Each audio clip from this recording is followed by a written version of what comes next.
Кайырлы күн окуучулар. Бүгүнкү биздин сабагыбыздын такырыбы кызыл китаптагы өсүмдүктөр әлеми.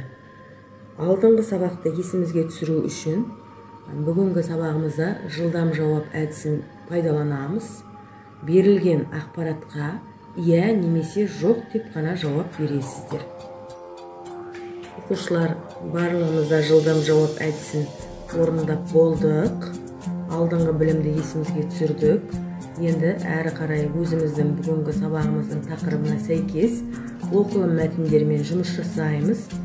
Сіздерге оқылым мәтінін ұсынамын.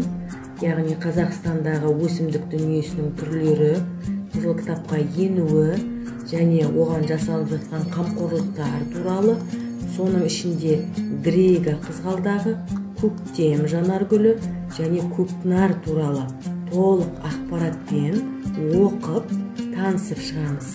Оқылым мәтінін оқып танысып болғаннан кейін, осы оқылым мәтіні бойынша тапсырмалар орындауға ұсынамын.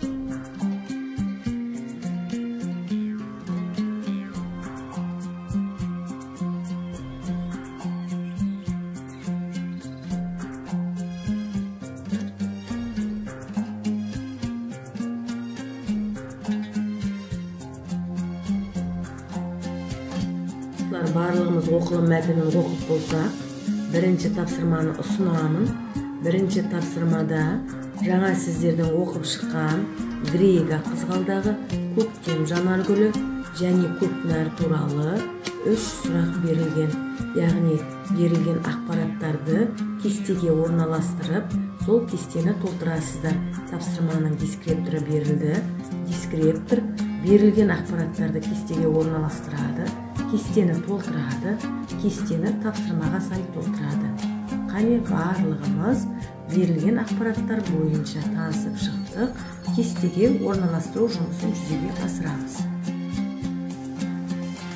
Жақсы оқушылар, енді барлығымыз екінші тапсырма бойынша синхронды оқыту әдісіне көшеміз. Яғни сіздерге сілтеме жіберіледі.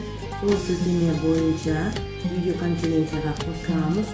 Және осы екінші тапсырма бойынша табиғатқа қиянат жасама адамзат тақырыбында мақала құрастырып жазамыз. Мақалада сөйлемшілер міндетті түрде қатыстырамыз. Және осы жазған мақаламызды барлығымыз ортаға салып оқып талдаймыз. Сіздерге тапсырманың бағалау критерийінің дискрипторлары ұсынылады.